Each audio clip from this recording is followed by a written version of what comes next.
Halo, selamat pagi, selamat siang, selamat malam kepada teman-teman yang sedang menonton video pada kali ini. Halo semua, perkenalkan, saya adalah Satpardian Simatupang. Saya berasal dari Universitas Singapura Bangsa Karawang, dan saya berasal dari kelas 3B, Program Studi Sistem Informasi. Di sini saya akan menjelaskan apa itu fintech atau financial technology. Yang salah satu khusus layanan dari fintech ini adalah GoPay. Yang tentu saja teman-teman sudah mengetahui apa itu GoPay dan bagaimana cara kerjanya. Cuman di sini saya akan menjelaskan beberapa tentang GoPay dan finansial teknologi. Nah, apa itu financial teknologi? Nah, financial teknologi merupakan inovasi di bidang jasa keuangan yang sedang naik daun di Indonesia dalam beberapa tahun kebelakangan ini.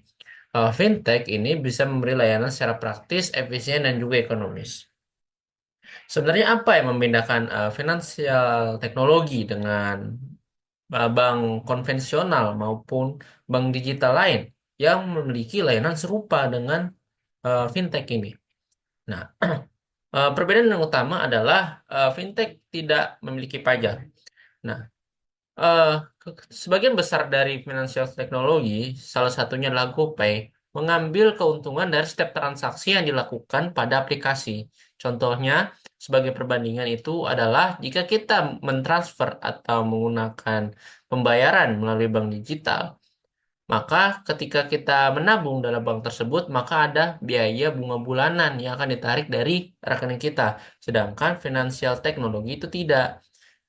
Mereka memungut biaya dari setiap transaksi yang dilakukan oleh teman-teman semua. Sebagai contoh, ketika kalian menggunakan GoPay untuk membayar sebuah produk makanan, kan mungkin akan mendapatkan beberapa pajak seperti bunga layanan, lalu ada beberapa biaya tambahan untuk biaya driver dan sebagainya. Seperti itu. Itu adalah perbedaan yang mencolok dari finansial teknologi maupun dengan aplikasi bank-bank digital yang memiliki fitur yang serupa. Nah, sekarang kita lanjut ke dalam layanan finansial teknologi yang terkenal. Nah, GoPay itu salah salah satu layanan fintech termuka di Indonesia yang dikembangkan oleh Gojek, platform super app yang menawarkan berbagai layanan on demand. Nah, GoPay ini adalah salah satu fitur yang terdapat pada aplikasi Gojek. Nah, GoPay ini awalnya hanya digunakan untuk pembayaran fitur-fitur di dalam Gojek, seperti contoh pembayaran driver secara online. Jadi teman-teman tidak usah repot-repot untuk membayar cash secara langsung ke driver. Nah, namun pada zaman sekarang atau saat ini, karena perkembangan aplikasi GoPay dan inovasi-inovasi di dalamnya, maka GoPay dapat digunakan untuk berbagai macam kebutuhan, seperti contoh membayar produk di sebuah toko, lalu bisa membeli makanan dan sebagainya. GoPay juga bisa transfer ke rekening lain maupun beberapa finansial teknologi yang bekerja sama dengan GoPay seperti itu. Nah, sekarang kita akan membahas sejarah tentang GoPay. Nah, GoPay itu pertama kali diluncurkan pada tahun 2016 sebagai sistem pembayaran digital dalam ekosistem Gojek. Nah, pada awalnya GoPay dirancang untuk memudahkan pembayaran layanan transportasi online yang ditawarkan oleh Gojek seperti GoRide dan GoCar. Namun, dengan adanya GoPay, pengguna dapat melakukan transaksi pembayaran secara non-tunai, menghilangkan kebutuhan untuk membawa uang tunai atau kembalian saat menggunakan layanan Gojek. Nah, ini juga salah satu fungsi dari GoPay agar driver maupun teman-teman itu tidak kesulitan dalam mencari uang yang pas, sehingga tidak repot-repot untuk mencari kembalian seperti itu. Nah, terdapat beberapa fitur utama yang dimiliki oleh GoPay. Yang pertama itu yang tentu saja pembayaran digital. Pengguna atau teman-teman dapat membayar layanan secara online, yaitu seperti transportasi, pesan antar makanan, atau GoFood, dan belanja di berbagai mitra merchant GoPay. Nah, contohnya seperti merchant GoPay itu UMKM Alfamart atau Indomart atau minimarket yang bekerja sama dengan Gojek. Nah, jadi ekosistem ini mendukung GoPay untuk membayar semua layanan-layanan seperti eh, kalian sekarang bisa membayar belanja online di aplikasi-aplikasi market itu atau belanja tempat belanja online menggunakan GoPay seperti itu. Lalu yang kedua adalah GoPay Later. Nah, perkembangan kredit dan peminjaman di dalam dunia digital juga berkembang. Nah, GoPay juga memanfaatkan hal ini. Nah, GoPay juga menyediakan layanan pay later yang memungkinkan pengguna untuk membeli sekarang dan membayar nanti. Namun, khusus GoPay Later ini, kalian harus menggunakan konfirmasi lebih seperti KTP dan syarat-syarat lain. Dan tidak semua produk dapat menggunakan GoPay Later seperti itu. Lalu transfer uang. Seperti yang sudah dijelaskan di awal, pengguna juga dapat mentransfer saldo GoPay ke sesama pengguna GoPay tanpa biaya. Lalu ke bank-bank lain, seperti itu. Jadi, GoPay pada sesama aplikasi pengguna GoPay, kalian bisa transfer hanya dengan meminta nomor ke teman kalian. Jadi, kalian bisa transfer uang secara tidak tanpa biaya tambahan, seperti itu. Lalu integrasi dengan bank. Nah, GoPay dapat diisi ulang melalui berbagai bank dan ATM. Nah, pada awalnya Gojek itu hanya menyediakan top up GoPay hanya melalui driver saja atau aplikasi GoPay khusus. Nah, namun sekarang dengan perkembangan-perkembangan yang dilakukan, maka sekarang bisa diisi melalui bank atau ATM. Bahkan GoPay juga bisa mengirim dana ke dalam bank lain seperti itu. Lalu keamanan. Nah, tentu saja sebagai financial teknologi, eh, keamanan adalah salah satu yang paling diutamakan. Nah, apa yang disediakan oleh GoPay untuk menjamin keamanannya atau menjamin bagaimana financial teknologi produk mereka itu bekerja dengan baik. Salah satunya dengan PIN dan OTP untuk melindungi transaksi pengguna seperti itu.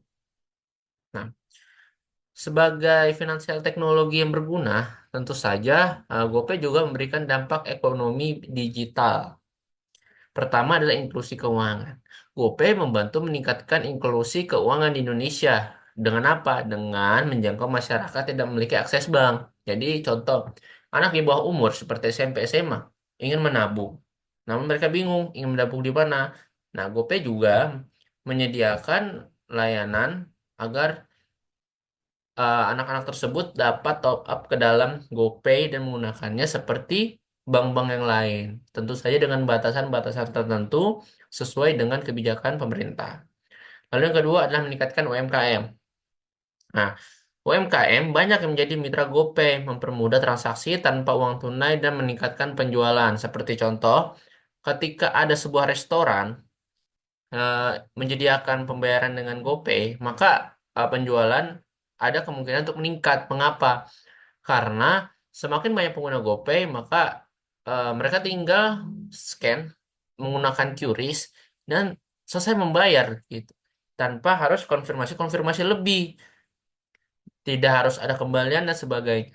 Hal ini tentu memudahkan penjual maupun pembeli untuk mengelola keuangannya dengan detail. Lalu ada ekosistem Gojek. Nah, GoPay juga membantu meningkatkan ekosistem ini juga seperti contoh meningkatkan UMKM juga salah satu ekosistem. Jadi GoPay juga mendukung Gojek sehingga Gojek juga kan terdapat driver lalu ada GoFood. Nah, driver-driver ini juga mendukung untuk perkembangan ekonomi digital tersebut. Nah, sebagai finansial teknologi, kolaborasi adalah hal yang dilakukan oleh GoPay. Berikut adalah 5 contohnya. Pertama adalah Bank Nasional dan ATM.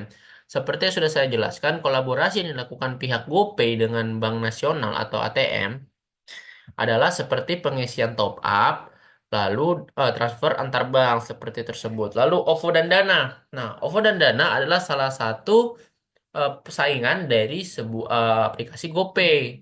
Karena OVO dan Dana adalah aplikasi finansial teknologi lain. Namun, GoPay tidak terlalu pusing akan perbedaan dan persaingan, namun mereka mengajak kolaborasi antara dua finansial teknologi ini sehingga dapat meningkatkan produktivitas pada GoPay. Contohnya itu seperti kalian bisa top up eh, Dana atau OVO dengan GoPay dan begitu juga sebaliknya. Lalu Tokopedia. Nah, pada saat ini Tokopedia sudah bergabung atau menggunakan kolaborasi dengan Gojek, yaitu Goto. Nah, sehingga Tokopedia menyediakan pembayaran produk mereka atau layanan mereka dengan menggunakan GoPay seperti itu. Lalu UMKM dan merchant offline. Nah, ini seperti restoran yang sudah saya jelaskan. Jadi, UMKM ini dapat meningkatkan penjualan daripada dengan hanya menggunakan atau merubah sistem pembayaran menggunakan GoPay. Itu karena efektivitas dan efisien dari GoPay ini cukup tinggi sebagai finansial teknologi. Lalu pemerintah dan regulasi. Tentu saja pemerintah juga berkolaborasi dengan GoPay untuk meningkatkan ekonomi digital.